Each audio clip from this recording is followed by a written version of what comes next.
রহমান রহিম আল্লাহ তাআলার নামে। তোমাদের মধ্যে যারা আল্লাহ তাআলা ও তার রাসূলের আনুগত্য করবে, এর সাথে সে নেক কাজও করবে, আমি তাকে দুবার তার কাজের পুরস্কার দান করব। আমি পরকালে তার জন্য সম্মানজনক রিজিক প্রস্তুত করে রেখেছি। হে নবী পত্নীরা, তোমরা অন্য নারীদের মতো সাধারণ নারী নও।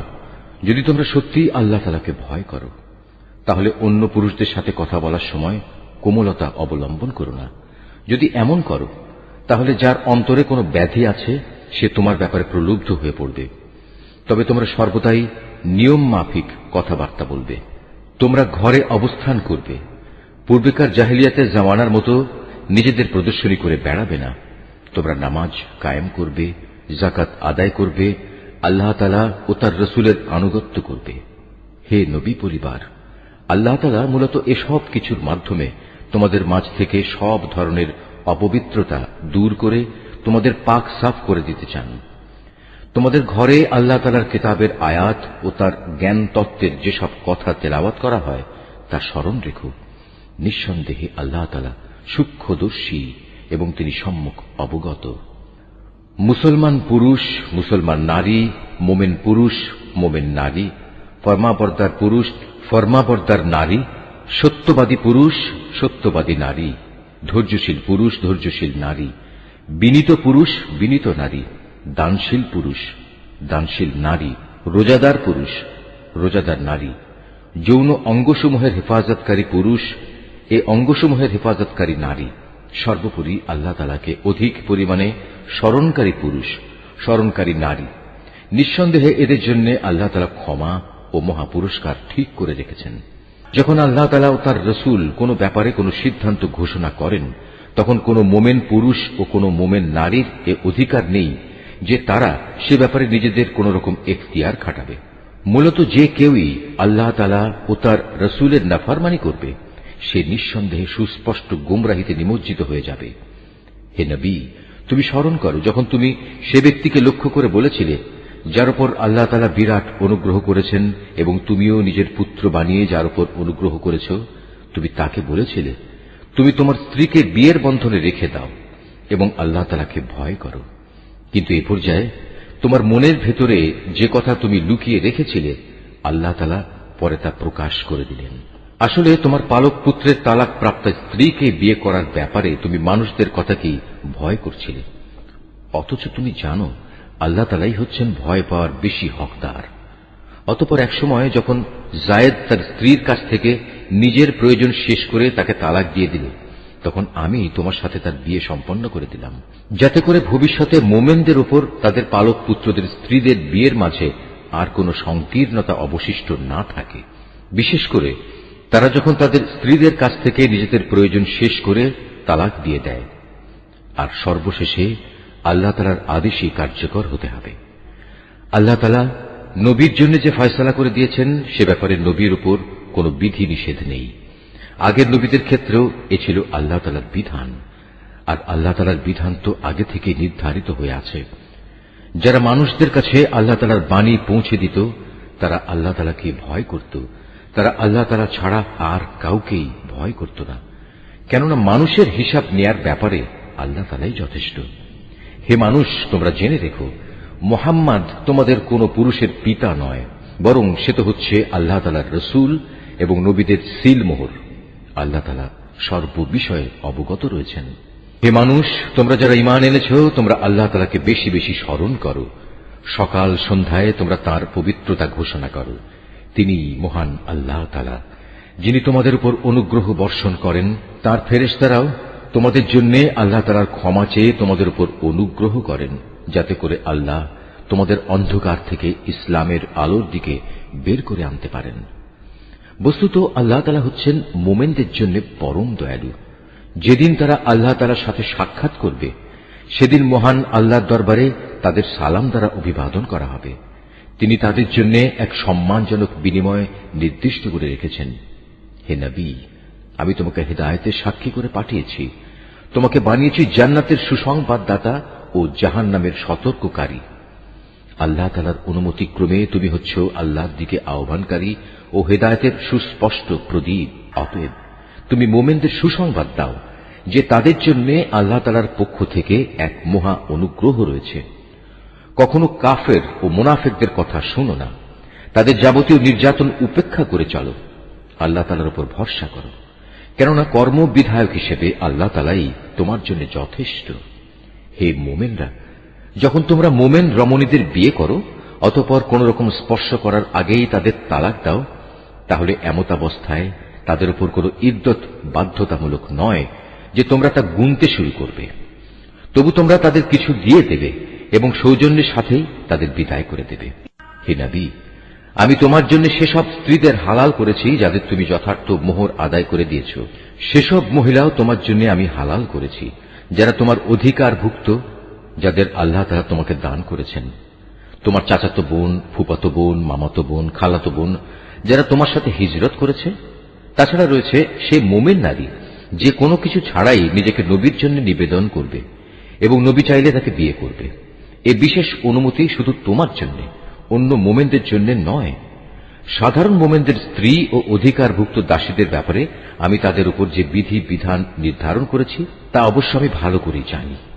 তোমার ব্যাপারে এ সুবিধা আমি এজন্যই দিয়েছি যেন তোমার উপর কোন ধরনের সংকীর্ণতা না থাকে। আল্লাহ তাআলা ক্ষমাশীল ও পরম দয়ালু। তোমার জন্য আরেকটি অতিরিক্ত সুবিধা এই যে তুমি ইচ্ছে করলে তাদের মধ্যে থেকে কাউকে নিজের কাছ থেকে দূরে রাখতে পারো, আবার যাকে ইচ্ছা তাকে নিজের কাছেও রাখতে পারো। যাকে তুমি দূরে রেখেছ তাকে যদি পুনরায় তুমি নিজের কাছে রাখতে চাও তাতেও তোমার কোনো গুনাহ নেই। এই বিশেষ সুযোগ তোমাকে এজন্যই দেয়া হয়েছে যেন এতে করে ওদের চক্ষু শীতল থাকে, তারা অযথা দুঃখ না পায় এবং তুমি ওদের যা দেবে তাতেই যেন ওরা সবাই সন্তুষ্ট থাকতে পারে। তোমাদের মনে যা কিছু আছে আল্লাহ তাআলা তা ভালো করেই জানেন। আল্লাহ তাআলা সর্বজ্ঞ ও পরম সহনশীল। হে নবী, এর বাইরে তোমার জন্য বৈধ নয় যে তুমি তোমার বর্তমান স্ত্রীদের বদলে অন্য নারীদের স্ত্রী রূপে নেবে, যদিও সেসব নারীর সৌন্দর্য তোমাকে আকৃষ্ট করে। অবশ্য তোমার অধিকারভুক্ত দাসেরা এ বিধি নিষেধের ব্যতিক্রম। স্মরণ রাখবে, আল্লাহ তাআলা সব কিছুর উপর তীক্ষ্ণ দৃষ্টি রাখেন।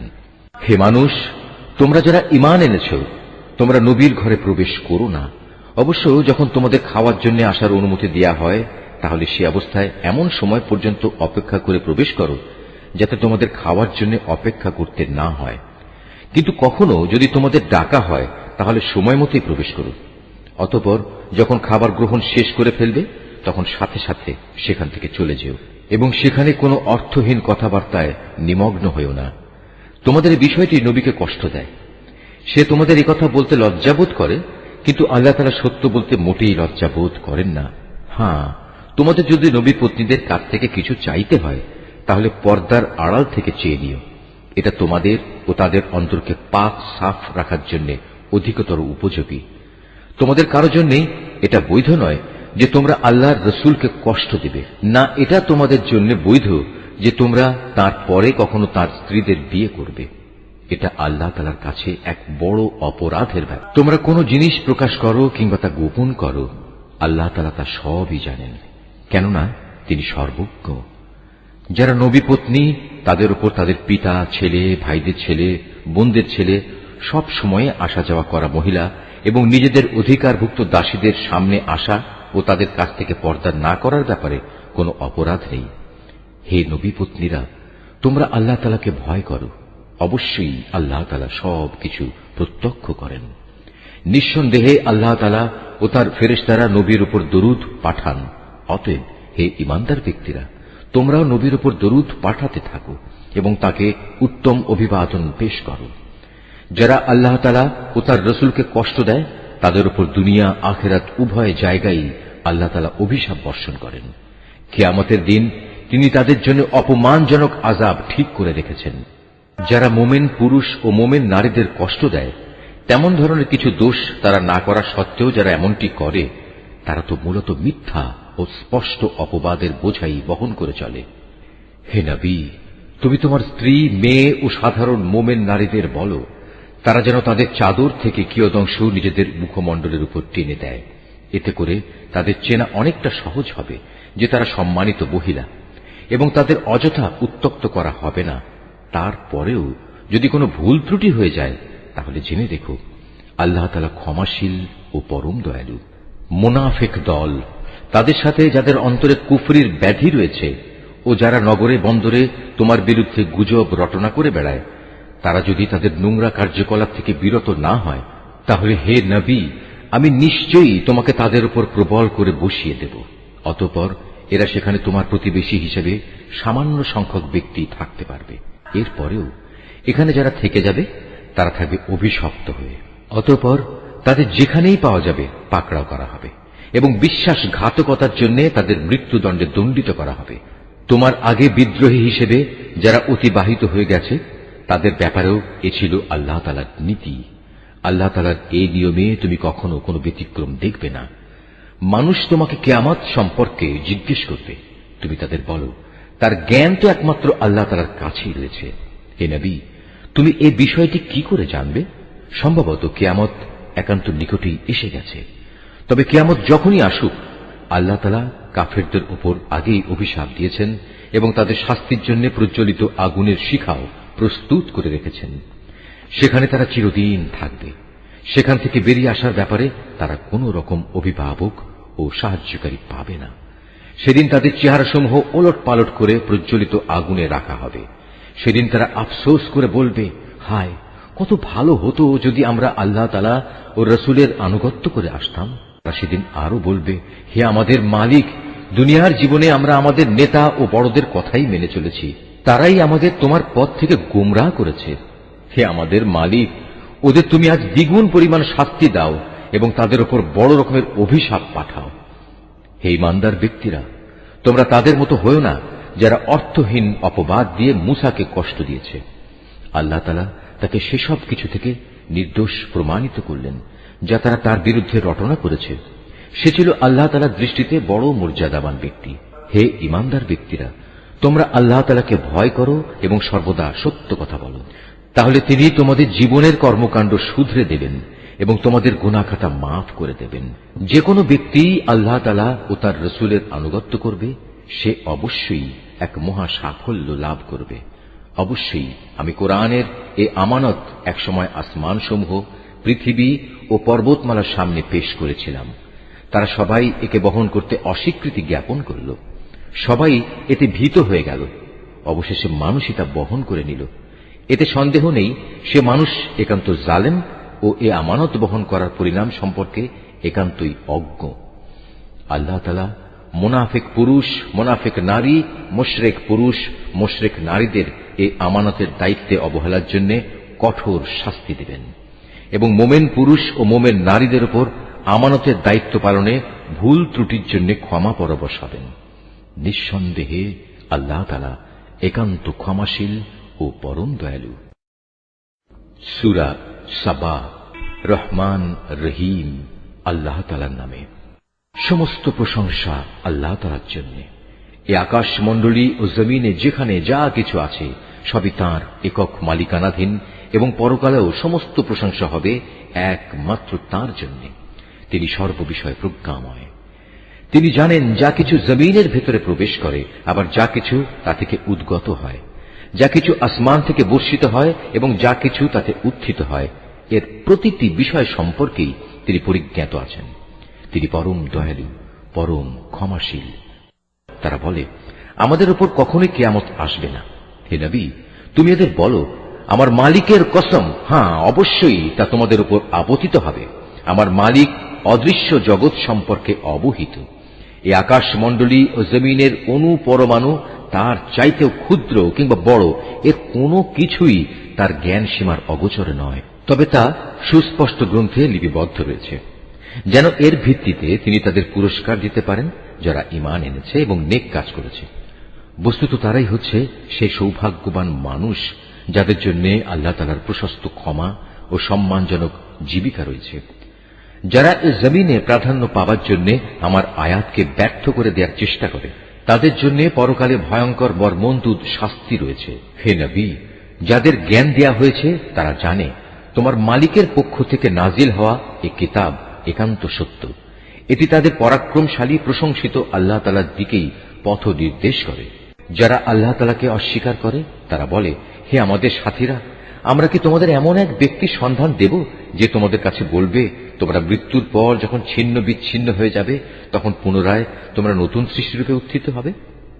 আমরা জানি না এই ব্যক্তি কি আল্লাহ তাআলার উপর মিথ্যা অপবাদ দিচ্ছে, না তাকে কোনো উন্মাদনা পেয়ে বসেছে, না আসল ব্যাপার হচ্ছে যারা আখিরাতের উপর ঈমান আনে না তারাই সেখানকার আযাব ও দুনিয়ার ঘোর গোমরাহিতে নিমজ্জিত আছে।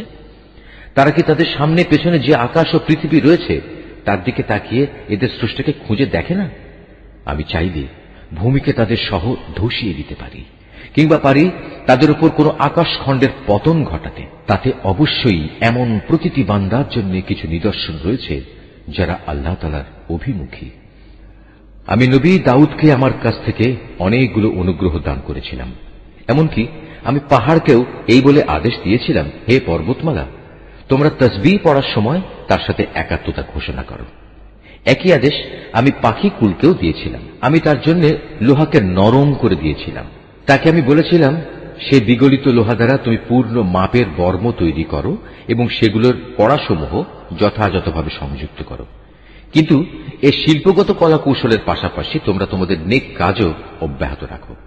তোমরা যা কিছুই করো না কেন আমি তা সব কিছুই পর্যবেক্ষণ করি। এমনিভাবে আমি সুলাইমানের জন্য বাতাসকে তার অনুগত বানিয়ে দিয়েছিলাম। তার প্রাতকালীন ভ্রমণ ছিল 1 মাসের পথ, আবার সান্ধ্যকালীন ভ্রমণও ছিল 1 মাসের পথ। আমি তার জন্য গলিত তামার একটি ঝর্ণা প্রবাহিত করেছিলাম। তার মালিকের অনুমতিক্রমে জিনদের কিছু সংখ্যক কর্মী তার সামনে থেকে তার জন্য কাজ করত। আমি বলেছিলাম, তাদের মধ্যে থেকে কেউ যদি আমার ও আমার নবীর আদেশ অমান্য করে তাহলে তাকে আমি জ্বলন্ত আগুনের শাস্তি আস্বাদন করাব।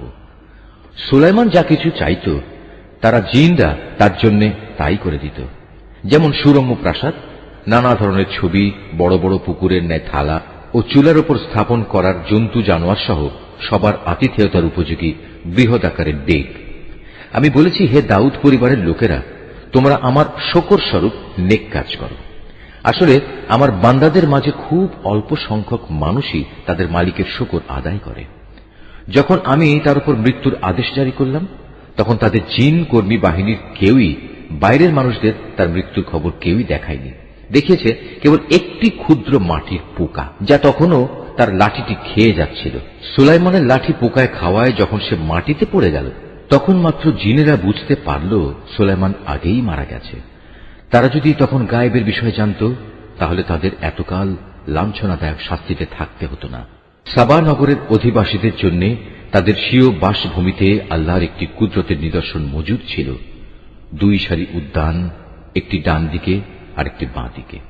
আমি তাদের বলেছিলাম, এ থেকে পাওয়া তোমাদের মালিকের দেয়া রিজিক খাও এবং এজন্য তোমরা তার শুকর আদায় করো। কত সুন্দর নগরী এটা, কত ক্ষমাশীল এ নগরীর মালিক আল্লাহ তাআলা।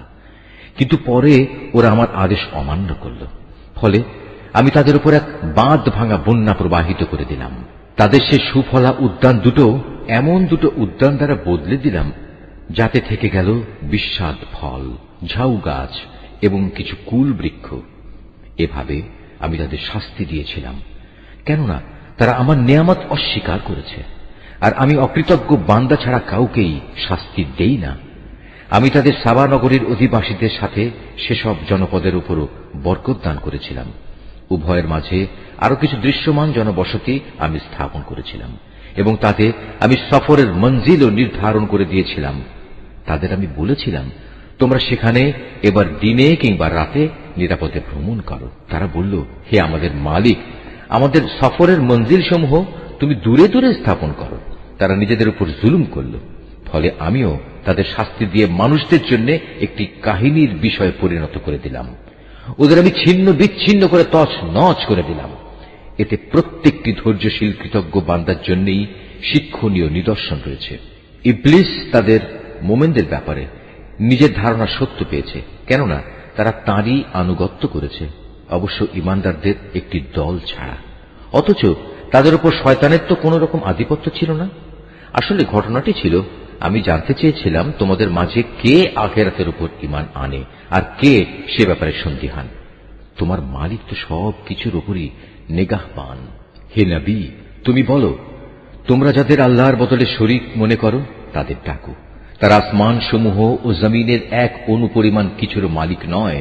এ দুটো বানানোর ব্যাপারেও তাদের কোনো অংশ নেই, না তার কোনো সাহায্যকারী রয়েছে। কিয়ামতের দিন তার সামনে কারো সুপারিশ কাজে আসবে না, অবশ্য তিনি যাকে অনুমতি দেবেন সেই ব্যক্তি বাদে। এমনকি যখন তাদের অন্তর থেকে ভয় দূরীভূত করে দেয়া হবে, তখন ফেরেশতারা একে অপরকে বলবে, এ কি ব্যাপার, আল্লাহ তাআলা তোমাদের কিসের আদেশ দিলেন? সে বলবে, হ্যাঁ, তোমাদের মালিক আল্লাহ তাআলা সত্য বিষয়ের আদেশ দিয়েছেন, তিনি সমুচ্চ, তিনি মহান। হে নবী, তুমি জিজ্ঞেস করো, তোমরাই বলো, কে আছে তোমাদের আসমান সমূহ ও জমিন থেকে রিজিক সরবরাহ করে? তুমি বলো, আল্লাহ তাআলা। এখানে আমরা কিংবা তোমরা, হয় আমরা উভয় হেদায়েতের উপর আছি, না হয় উভয় সুস্পষ্ট গুমরাহির মধ্যে আছি। তুমি এদের আরো বলো, আমরা যে অপরাধ করেছি সে সম্পর্কে তোমাদের কিছুই জিজ্ঞেস করা হবে না, আবার তোমরা যা করে বেড়াচ্ছ সে ব্যাপারেও আমাদের কোনো জবাবদিহি করতে হবে না। এদের আরো বলো, কিয়ামতের দিন আমাদের মালিক আমাদের ও তোমাদের সবাইকে এক জায়গায় জড়ো করবেন, অতঃপর তিনি আমাদের মধ্যে হেদায়েত ও গুমরাহির যথার্থ ফয়সালা করে দেবেন, কেননা তিনিই হচ্ছেন শ্রেষ্ঠ বিচারক, প্রবল প্রজ্ঞাময়। হে নবী, তুমি আরো বলো, তোমরা আমাকে সেসব কিছু দেখাও যাদের তোমরা আল্লাহ তাআলার সাথে শরীক বানিয়ে তার সাথে মিলিয়ে রেখেছ। জেনে রেখো, তার কোনো শরীক নেই, তিনি পরাক্রমশালী, তিনি কুশলী। হে নবী, আমি তোমাকে সমগ্র মানব জাতির জন্য জান্নাতের সুসংবাদদাতা ও জাহান্নামের সতর্ককারী রূপে পাঠিয়েছি, কিন্তু অধিকাংশ মানুষই তা জানে না। তারা বলে, হে মুসলমানরা, যদি তোমরা সত্যবাদী হও তাহলে বলো, তোমাদের এ ওয়াদা কবে বাস্তবায়িত হবে? হে নবী, তুমি এদের বলো, তোমাদের জন্য যে দিনের ওয়াদা করা হয়েছে তোমরা তার থেকে এক মুহূর্ত যেমনি পিছিয়ে থাকতে পারবে না, তেমনি তোমরা এক মুহূর্ত এগিয়েও আসতে পারবে না। কাফেররা বলে, আমরা কোনোদিনই এ কোরআনের উপর ঈমান আনব না এবং আগের কিতাবগুলোর উপরও ঈমান আনব না। হে নবী, সেই ভয়াবহ দৃশ্য যদি তুমি দেখতে পেতে, যখন জালেমদের তাদের মালিকের সামনে দাঁড় করানো হবে, তখন তারা একজন আরেকজনের উপর কথা চাপাতে থাকবে। যাদের পদানত করে রাখা হয়েছিল তারা এ প্রাধান্য বিস্তারকারীদের বলবে, যদি তোমরা সেদিন না থাকতে তাহলে অবশ্যই আমরা মোমেন থাকতাম। এ কথার জবাবে এ অহংকারী লোকেরা যাদের দাবিয়ে রাখা হয়েছিল তাদের বলবে, আমরা কি তোমাদের হেদায়েতের পথে না চলার জন্য বাধ্য করেছিলাম? বিশেষ করে যখন হেদায়েত তোমাদের কাছে পৌঁছে গিয়েছিল, আসলে তোমরা নিজেরাই ছিলে নাফরমান। যাদের পদানত করে রাখা হয়েছিল, এবার তারা অহংকারী নেতাদের বলবে, জবরদস্তি না হলেও তোমাদের রাত দিনের চক্রান্ত নাফরমানি করতে আমাদের বাধ্য করেছিল। বিশেষ করে যখন তোমরা আমাদের আদেশ দিতে যেন আমরা আল্লাহ তাআলাকে অস্বীকার করি এবং অন্যদের তার সমকক্ষ দাঁড় করাই। এভাবে একে অপরকে অভিযুক্ত করতে করতে যখন তারা তাদের চোখের সামনেই আযাব দেখতে পাবে, তখন তারা মনে মনে ভীষণ অনুতাপ করতে থাকবে। সেদিন যারা অস্বীকার করেছে আমি তাদের গলদেশে শেকল পরিয়ে দেব। তুমিই বলো, স্বীয়কৃত কর্মের জন্য এদের এর চাইতে ভালো কোনো বিনিময় কি দেওয়া যেত? কখনো এমন হয়নি। আমি কোন জনপদে জাহান্নামে সতর্ককারী রূপে কোন নবী পাঠিয়েছি, অথচ তাদের বিত্তশালী লোকেরা একথা বলেনি, তোমাদের যে পয়গাম দিয়ে পাঠানো হয়েছে আমরা তা অস্বীকার করি। তারা আরো বলেছে, আমরা এ দুনিয়ায় ধনে জনে তোমাদের চাইতে সমৃদ্ধশালী এবং পরকালে আমাদের কখনই আযাব দেয়া হবে না। হে নবী, তুমি বলো, আমার মালিক যাকে ইচ্ছা করেন তার রিজিক প্রশস্ত করে দেন, যাকে ইচ্ছা সংকুচিত করে দেন, কিন্তু অধিকাংশ মানুষই এটা বোঝে না। হে মানুষ, তোমাদের ধন সম্পদ, তোমাদের সন্তান সন্ততি এমন কোনো বিষয় নয় যে এগুলো তোমাদের আমার নৈকট্য লাভ করতে সহায়ক হবে। তবে যে ব্যক্তি ঈমান এনেছে এবং সে অনুযায়ী নেক কাজ করেছে, সে এ নৈকট্য লাভ করতে পারবে।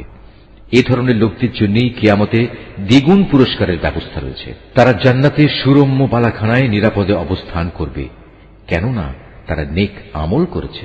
যারা আমার আয়াতকে নানা কৌশলে ব্যর্থ করে দিতে চেয়েছে তারা হামেশাই আযাবে পড়ে থাকবে।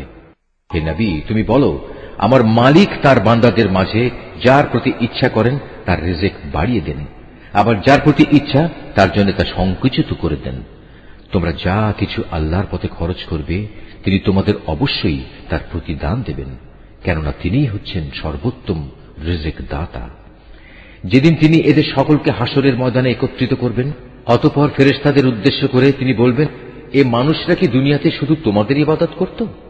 ফেরেশতারা বলবে, হে আমাদের মালিক, তুমি মহান, তাদের বদলে তুমি আমাদের অভিভাবক। ওরা তো বরং জিনদের ইবাদত করত এবং এদের অধিকাংশ তাদের উপর বিশ্বাসও করত। আজ তোমাদের একে অন্যের উপকার কিংবা অপকার কোনো কিছুই করার ক্ষমতা নেই। জালেমদের আমি আরো বলবো, যে আগুনের আযাব তোমরা অস্বীকার করতে, আজ তারই মজা উপভোগ করো। যখন এদের কাছে আমার সুস্পষ্ট আয়াতসমূহ তেলাওয়াত করা হয়, তখন তারা বলে, এ ব্যক্তি আমাদের মতো একজন মানুষ বই কিছু নয়। তোমাদের পূর্বপুরুষরা যাদের ইবাদত করত, তা থেকে সে তোমাদের ফিরিয়ে রাখতে চায়। এবং কোরআন সম্পর্কে তারা বলতো, এটা তো মন গড়া মিথ্যা ছাড়ার কিছুই নয়। আর এই কাফেরদের কাছে যখনই কোনো সত্য এসে হাজির হয়, তখনই তারা বলে, এ হচ্ছে এক সুস্পষ্ট জাদু। অথচ আমি এদের কখনো কোনো আসমানি কিতাব দেইনি যা তারা পড়তে পড়াতে পারে, না আমি তোমার আগে এদের জন্য অন্য কোনো সতর্ককারী পাঠিয়েছি।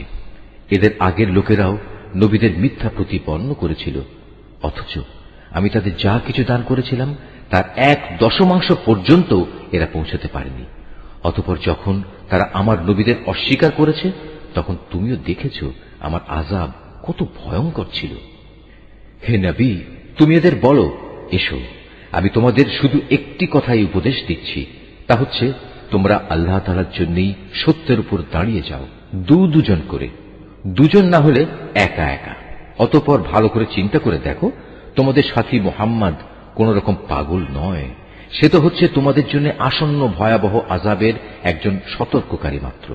হে নবী, তুমি বলো, আমি তোমাদের কাছ থেকে কোনো পারিশ্রমিক দাবি করিনি, অতএব তা তো তোমাদের কাছেই রয়ে গেছে।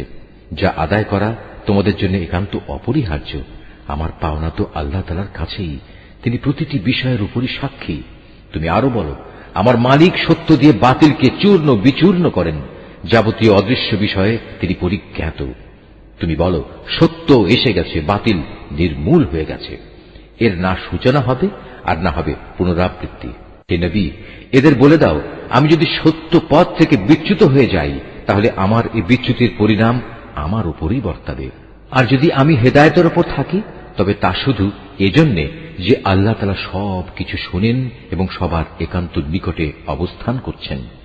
হে নবী, যদি তুমি সেদিনটি দেখতে পেতে যখন এরা ভীত বিহ্বল হয়ে ঘুরতে থাকবে এবং তাদের জন্য পালানোর পথ থাকবে না এবং একান্ত নিকট থেকে তাদের পাকড়াও করা হবে, এ সময় তারা বলতে থাকবে, হ্যাঁ, আমরা তার উপর ঈমান আনলাম, কিন্তু এখন এত দূর থেকে ঈমানের নাগাল তারা কিভাবে পাবে?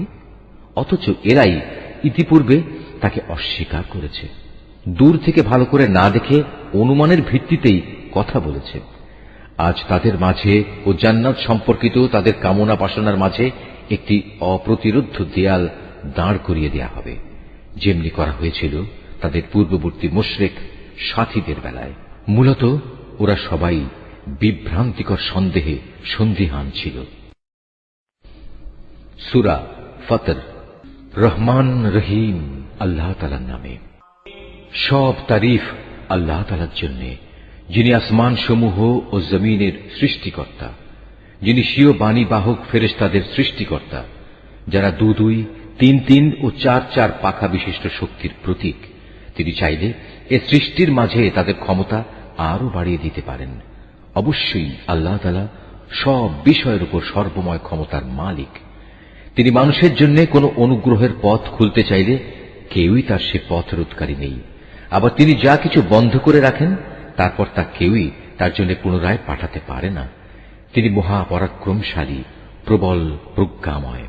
হে মানুষ, তোমরা তোমাদের উপর আল্লাহ তাআলার নিয়ামত সমূহের কথা স্মরণ করো। আল্লাহ তাআলা ছাড়া কি তোমাদের আর কোন স্রষ্টা আছে যে তোমাদের আসমান ও জমিন থেকে রিজিক সরবরাহ করে? তিনি ছাড়া তোমাদের আর কোনই মাবুদ নেই। তারপরেও তোমরা কোথায় কোথায় ঠোকর খাচ্ছ? হে নবী, যদি এরা তোমাকে মিথ্যা প্রতিপন্ন করে তাহলে উদ্বিগ্ন হইও না, কেননা তোমার আগেও নবীদের এভাবে মিথ্যা প্রতিপন্ন করা হয়েছিল, আর সবকিছু তো আল্লাহ তাআলার কাছেই প্রত্যাবর্তিত হবে। হে মানুষ, আখিরাত সম্পর্কিত আল্লাহ তাআলার ওয়াদা অবশ্যই সত্য। সুতরাং দুনিয়ার এ জীবন যেন তোমাদের কোনো দিনই প্রতারিত করতে না পারে। কোন প্রতারক যেন তোমাদের আল্লাহ তাআলা সম্পর্কে কখনো ধোঁকায় ফেলতে না পারে, সে বিষয়ে বিশেষ সতর্ক থাকবে। শয়তান হচ্ছে তোমাদের শত্রু, অতএব তোমরা তাকে শত্রু হিসেবেই গ্রহণ করো। সে তার দলবলদের এজন্যই আহ্বান করে যেন তারা তার আনুগত্য করে জাহান্নামের বাসিন্দা হয়ে যেতে পারে।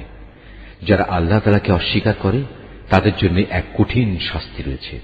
অপরদিকে যারা তার উপর ঈমান আনে এবং ভালো কাজ করে তাদের জন্য তোমার মালিকের ক্ষমা ও মহান প্রতিদান রয়েছে। অতঃপর সে ব্যক্তি যার খারাপ কর্মকাণ্ড তার চোখের সামনে শোভন করে রাখা হয়েছে সে তাকে অবশ্য তাকে উত্তম কাজ হিসেবেই দেখতে পায়। নিঃসন্দেহে আল্লাহ তাআলা যাকে চান তাকে গোমরা করেন, আবার যাকে চান তাকে তিনি হেদায়েত দান করেন। তাই হে নবী, তাদের উপর আক্ষেপ করতে গিয়ে দেখো তোমার জীবন যেন বিনষ্ট হয়ে না যায়। তুমি ধৈর্য ধারণ করো, কেননা ওরা যা কিছু করছে আল্লাহ তাআলা তা ভালো করেই জানেন। আল্লাহ তাআলাই সেই মহান সত্তা যিনি তোমাদের জন্য বায়ু প্রেরণ করেন, অতঃপর তা মেঘমালাকে উড়িয়ে নিয়ে যায়, পরে তা আমি এক নির্জীব ভূখণ্ডের দিকে নিয়ে যাই।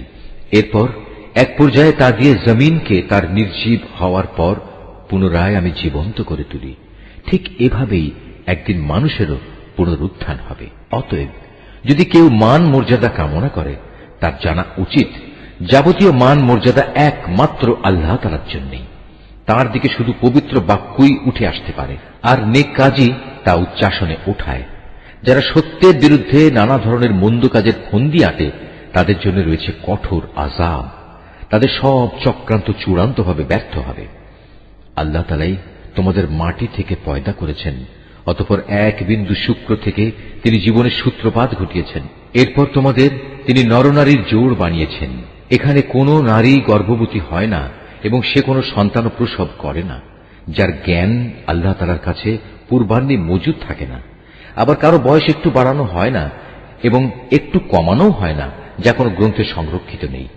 নিঃসন্দেহে এটা আল্লাহ তাআলার জন্য নিতান্ত সহজ ব্যাপার।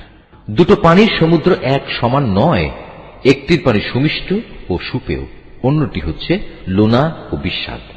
তোমরা এর প্রত্যেকটি থেকেই মাছ শিকার করে তার তাজা গোশত আহার করো এবং মুক্তার অলংকার বের করে আনো, এবং তোমরা আরো দেখতে পাও কিভাবে সেখানে জলযানসমূহ পানি চিরে চলাচল করে, যাতে করে তোমরা আল্লাহ তাআলার দেয়া রিজিক অনুসন্ধান করতে পারো এবং যাতে করে তার প্রতি তোমরা কৃতজ্ঞতা আদায় করতে পারো।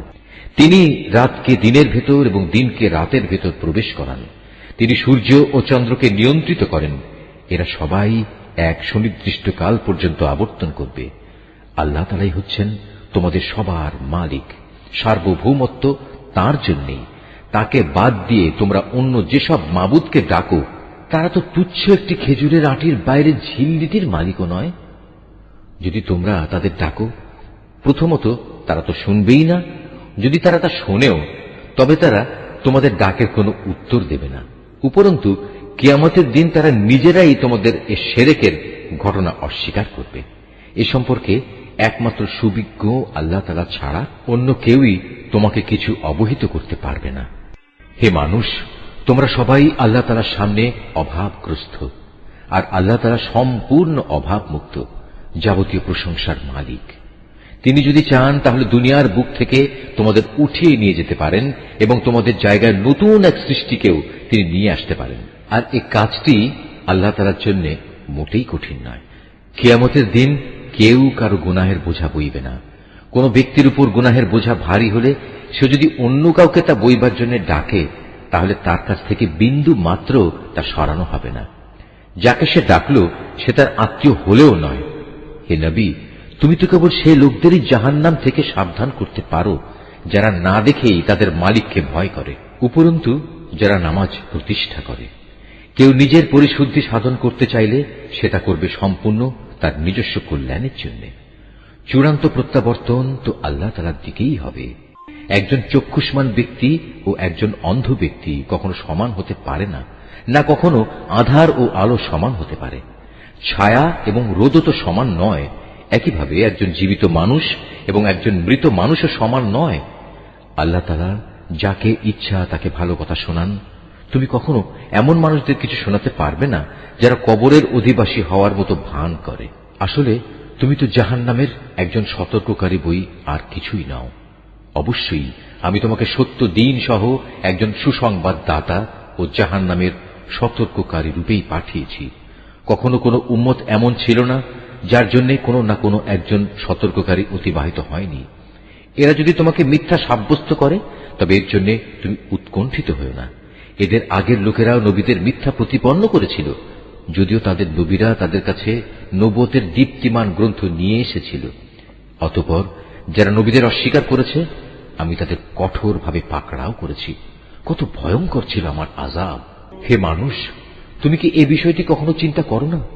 আল্লাহ তাআলা কিভাবে আসমান থেকে পানি বর্ষণ করেন, অতঃপর এ পানি দ্বারা আমি জমিনের বুকে রং বেরঙের ফলমূল উদ্গত করি। এখানে পাহাড় সমূহও রয়েছে নানা রঙের, কোনটা সাদা আবার কোনটা লাল। এর রঙও আবার বিচিত্র রকমের, কোনটা সাদাও নয় লালও নয়, বরং নিকষ কালো। একইভাবে মানুষ, জমিনের উপর বিচরণশীল জীবজন্তু এবং পশু সমূহও রয়েছে নানা রঙের। আল্লাহ তাআলাকে তার বান্দাদের মাঝে সেসব লোকেরাই বেশি ভয় করে যারা এ সৃষ্টি নৈপুণ্য সম্পর্কে ভালো করে জানে। আল্লাহ তাআলা মহাপরাক্রমশালী, ক্ষমতাশীল। যারা আল্লাহ তাআলার কিতাব পাঠ করে, নামাজ প্রতিষ্ঠা করে, আমি তাদের যে রিজিক দিয়েছি তা থেকে যারা আমারই উদ্দেশ্যে গোপনে কিংবা প্রকাশ্যে দান করে, মূলত তারা এমন এক ব্যবসায় নিয়োজিত আছে যা কোনো দিন তাদের জন্য লোকসান বয়ে আনবে না, কেননা আল্লাহ তাআলা তাদের কাজের পুরোপুরি বিনিময় দান করবেন। নিজ অনুগ্রহে তিনি তাদের পাওনা আরো বাড়িয়ে দেবেন। অবশ্যই তিনি ক্ষমাশীল, গুণগ্রাহী।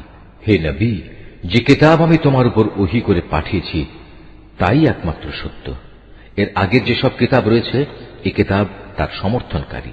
অবশ্যই আল্লাহ তাআলা তার বান্দাদের ভালো করেই জানেন এবং তাদের ভালো করেই তিনি দেখেন। অতঃপর আমি আমার বান্দাদের মাঝে তাদের সে কিতাবের উত্তরাধিকারী বানিয়েছি। আমি যাদের এই কাজের জন্য বাছাই করে নিয়েছি, তারপর তাদের কিছু লোক নিজেই নিজের উপর জালেম হয়ে বসল। তাদের মধ্যে কিছু মধ্যমপন্থীও ছিল, তাদের মাঝে আবার এমন কিছু লোক ছিল যারা আল্লাহর মেহেরবানিতে নেক কাজে ছিল অগ্রগামী। আসলে এটাই হচ্ছে আল্লাহর সবচেয়ে বড় অনুগ্রহ। সেদিন তারা এক চিরস্থায়ী জান্নাতে প্রবেশ করবে, যেখানে তাদের সোনায় বাঁধানো ও মুক্তা খচিত কাঁকন পরানো হবে। সেখানে তাদের পোশাক হবে রেশমের। সেদিন তারা বলবে, আল্লাহর শুকর, তিনি আমাদের কাছ থেকে যাবতীয় দুঃখ কষ্ট দূরীভূত করে দিয়েছেন। অবশ্যই আমাদের মালিক ক্ষমাশীল, গুণগ্রাহী, যিনি তার একান্ত অনুগ্রহ দিয়ে আমাদের এত সুন্দর নিবাসের ব্যবস্থা করে দিয়েছেন, যেখানে আমাদের কোন রকম কষ্ট স্পর্শ করবে না আমাদের কোন রকম ক্লান্তি ও অবসাদ। অপরদিকে যারা দুনিয়ায় আল্লাহ তাআলাকে অস্বীকার করেছে তাদের জন্য রয়েছে জাহান্নামের আগুন। তখন তারা মরে যাবে, তাদের প্রতি এমন আদেশও কার্যকর হবে না। তাছাড়া তাদের আযাবও কোন রকম লঘু করা হবে না। আমি প্রতিটি অকৃতজ্ঞ ব্যক্তিকে এভাবেই শাস্তি দিয়ে থাকি। আযাবের কষ্টে তারা সেখানে আর্তনাদ করে বলবে, হে আমাদের মালিক, তুমি আজ আমাদের এই আযাব থেকে বের করে দাও। আমরা ভালো কাজ করব, আগে যা কিছু করতাম তা আর করব না। আল্লাহ তাআলা বলবেন, আমি কি তোমাদের দুনিয়ায় এক দীর্ঘ জীবন দান করিনি? সাবধান হতে চাইলে কেউ কি সাবধান হতে পারত না? তাছাড়া তোমাদের কাছে তো সতর্ককারী নবীও এসেছিল। সুতরাং এখন তোমরা আযাবের মজা উপভোগ করো। মূলত জালেমদের সেখানে কোনই সাহায্যকারী নেই। নিঃসন্দেহে আল্লাহ তাআলা আসমানসমূহ ও জমিনের যাবতীয় দেখা অদেখা বিষয় সম্পর্কে সম্যক অবগত রয়েছেন। এমনকি মানুষের মনের ভেতরে যা কিছু লুকিয়ে আছে সে সম্পর্কেও তিনি ভালো করে জানেন। তিনি এ জমিনে তোমাদের তার প্রতিনিধি বানিয়েছেন। এখন যে কোনো ব্যক্তি কুফরি করবে, তার কুফরি ও কুফরির ফলাফল তার নিজের উপরই পড়বে। কাফেরদের জন্য এ কুফরি কেবল তাদের প্রতি তাদের মালিকের ক্রোধই বৃদ্ধি করে। তদুপরি কাফেরদের এ কুফরি তাদের নিজেদের বিনাশ ছাড়া আর কিছুই বৃদ্ধি করে না। হে নবী, তুমি এদের বলো, তোমরা সেসব শরীরদের কথা ভেবে দেখেছ কি যাদের তোমরা আল্লাহর বদলে ডাকো? আমাকে দেখাও তো, তারা এ জমিনের কিছু সৃষ্টি করেছে কিনা, কিংবা আকাশমণ্ডল সৃষ্টির পরিকল্পনার মাঝে তাদের কোনো অংশ আছে কিনা? না আমি তাদের কোনো কিতাব দান করেছি যে এজন্যে তার থেকে কোনো দলিল প্রমাণের উপর তারা নির্ভর করতে পারে? বরং এরা হচ্ছে জালেম। এরা একে অপরকে প্রতারণামূলক প্রতিশ্রুতি দিয়ে থাকে। বস্তুত আল্লাহ তাআলাই আসমান সমূহ ও জমিনকে স্থির করে ধরে রেখেছেন, যাতে করে ওরা স্বীয় কক্ষপথ থেকে বিচ্যুত না হতে পারে। যদি কখনো ওরা কক্ষচ্যুত হয়েই পড়ে, তাহলে তুমি বলো আল্লাহ তাআলার পর এমন কে আছে যে এদের উভয়কে পুনঃস্থির করতে পারবে? অবশ্যই তিনি মহা সহনশীল, ক্ষমাপরায়ণ। এরাই একসময় সুদৃঢ় কসম করে বলতো, যদি তাদের কাছে আল্লাহ তাআলার কাছ থেকে কোনো সতর্ককারী নবী আসে, তাহলে তারা অন্য সকল জাতি অপেক্ষা তার প্রতি অধিকতর আনুগত্যশীল হবে। অতঃপর সত্যিই যখন তাদের কাছে সতর্ককারী নবী এলো, তখন দেখা গেল তার আগমন এদের সত্য বিমুখতাই শুধু বাড়িয়ে দিল। বৃদ্ধি পেল আল্লাহর জমিনে এদের অহংকার প্রকাশ ও তাতে কুটিল ষড়যন্ত্র। কুটিল ষড়যন্ত্র জাল অবশ্য ষড়যন্ত্রকারী ছাড়া অন্য কাউকে স্পর্শ করে না। তবে কি তারা অতীতে ষড়যন্ত্রকারীদের সাথে যা কিছু ঘটেছে এখনো তেমন ধরনের কিছুর প্রতীক্ষা করছে?